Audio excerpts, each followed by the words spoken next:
All right, so this is a suggestion via a donation. The name of the video is You Have No Rights. This is coming from George Carlin. Let's go and check it out. Customs. Swearing on the Bible. You understand that shit? Here we go. They tell you to raise your right hand, place your left hand on the Bible. Right. Does this stuff really matter? Which hand? Does God I don't really know why give a it fuck does. about details like this? All right. Suppose you put your right hand in the Bible, you raise your left hand. Would that count?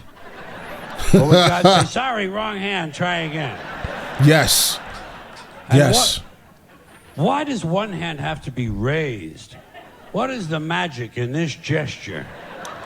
This It's seems an like oath. some sort of a primitive voodoo mojo shtick. It kind of is literally Why that. not put your left hand on the Bible, let your right hand hang down by your side? It's more natural. Or put it in your pocket. Remember what your mother used to say? Don't put your hands in your pockets. Does she know something we don't know? Is this hand shit really important? So let's get back to the Bible, America's favorite national theatrical prop. Suppose the Bible they hand you to swear on is upside down. Right. Or backward. Okay. Or both. Noted. And you swear to tell the truth on an upside down backward Bible. Would that count? It may not. Suppose the Bible they hand you is an old Bible and half the pages are missing. Suppose all they have is a Chinese Bible in an American court. Or a Braille Bible and you're not blind. Right. Suppose they hand you an upside down backward Chinese Braille Bible with half the pages missing. I mean, oh. At what point does all of this stuff just break down and become just a lot of stupid shit that somebody made up? They fucking made it up, folks. It's make-believe. It's make-believe. Now, all right. Okay. Right.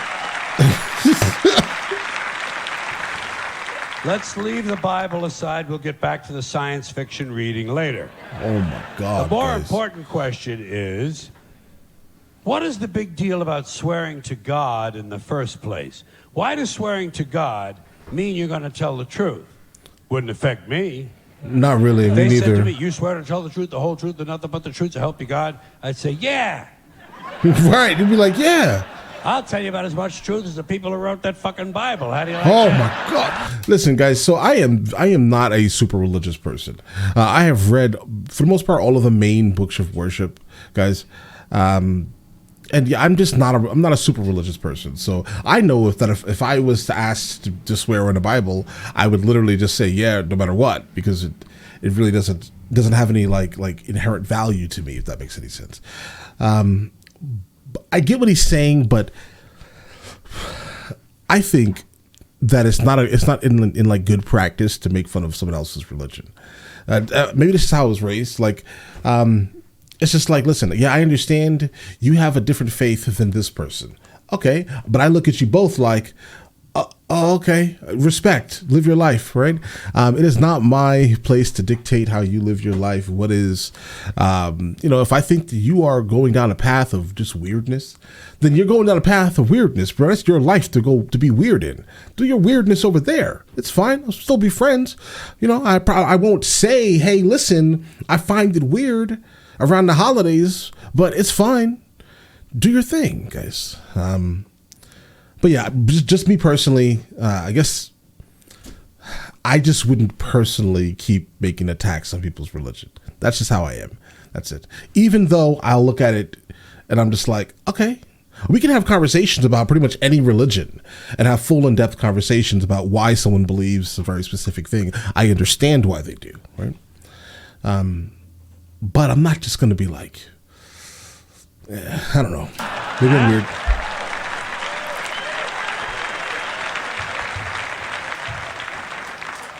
Swearing on the Bible doesn't mean anything. It's kid. Swearing to God is kid stuff. Did you remember when you were a kid? If you told another kid something he didn't quite believe, he'd say, "You I swear to God." Oh yeah, I would yeah. always say, "Yeah, I swear to God." Right. Even if I was lying. Why not? What's going to happen if I lie? Nothing. Nothing happens if you lie, unless you get caught, and that's a whole different story. Yeah, that's different. That's not the same thing, though. Sometimes a kid would think he was being slick with me, and he'd say, "You swear on your mother's grave?" That's a little I'd say, different. yeah. Why not? First of all, my mother was alive. She didn't even have a grave. Second of all, even if she was dead, what's she going to do? Rise from the grave and come and haunt me? This man is wild. Come and haunt me? Right. All because I told a lie to an 8-year-old? Get fucking real, will you?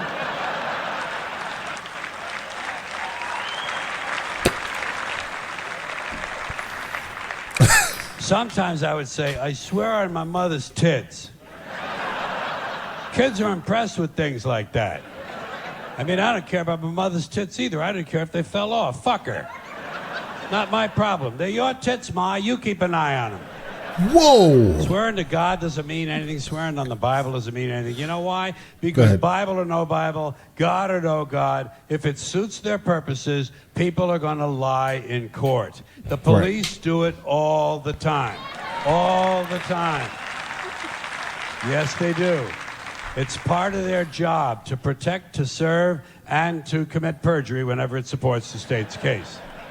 Swearing on the Bible is just one more way of controlling people and keeping them in line, and it's one more thing that holds us back as a species. Here's one more item. I'll give you that. Last in our I'll give you that. Rights. Boy, everyone in this country's always running around. Listen, everyone needs something to believe in, or lack of. Some people just don't need anything to really believe in because they themselves can maintain themselves and hold themselves accountable. I get that. But then some people just do, right? I'm not saying that we just need to move on from it. We kind of do, though, right? Because the faster we can kind of get away from this very specific thing, then we can move forward, like as an entire society. That's just, looking at it from the outside, again, as a person who is not religious at all, not even spiritual at all, guys, right?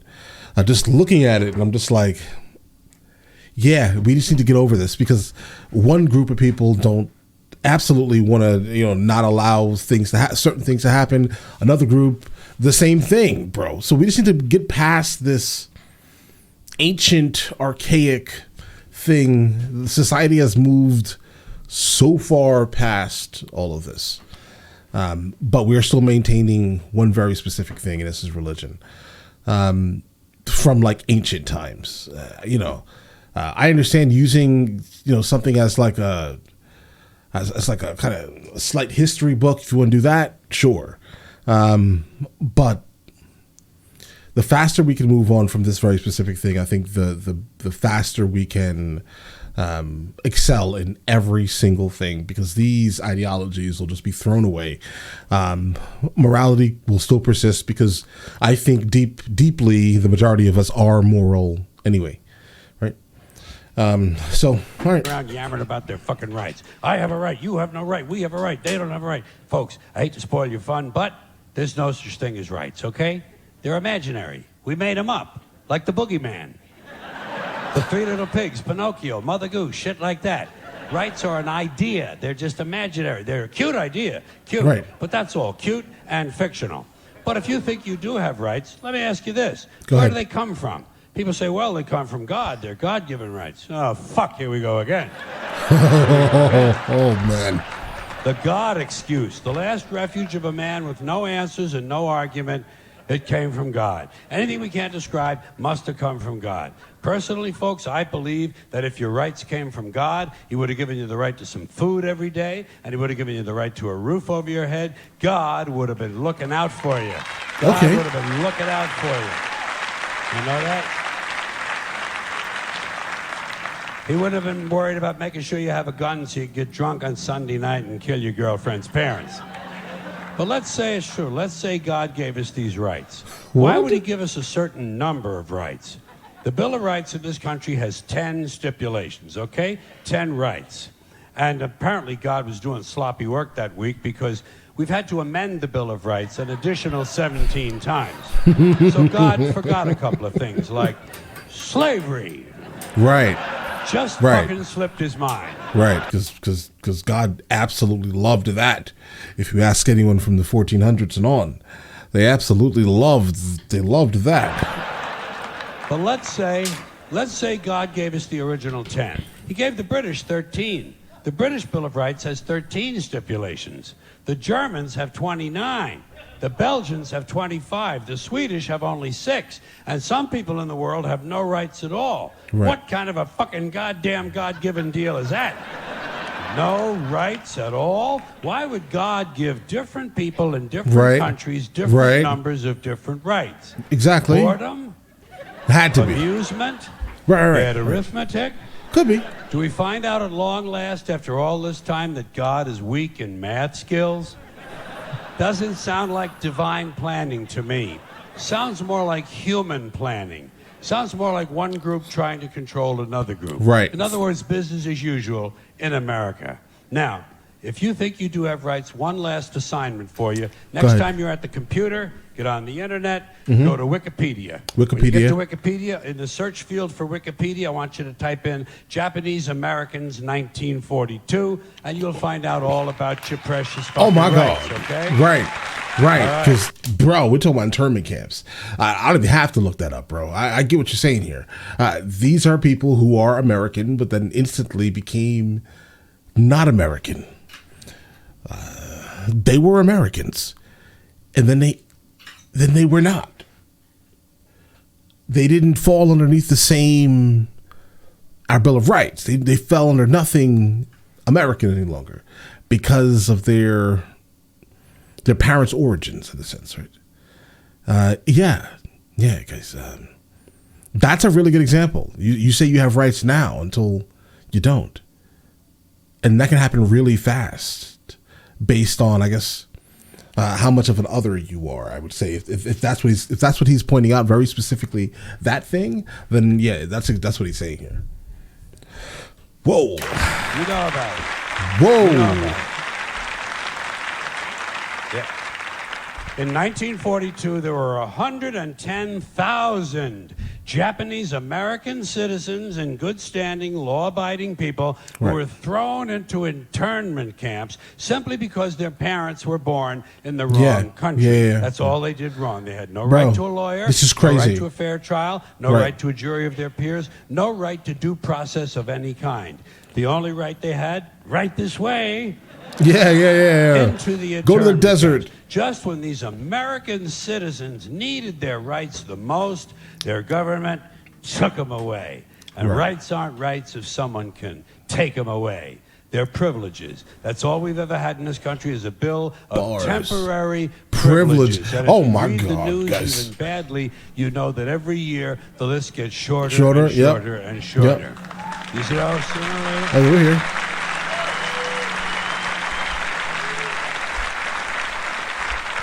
Yeah. Sooner or later, the people in this country are going to realize the government does not give a fuck about them.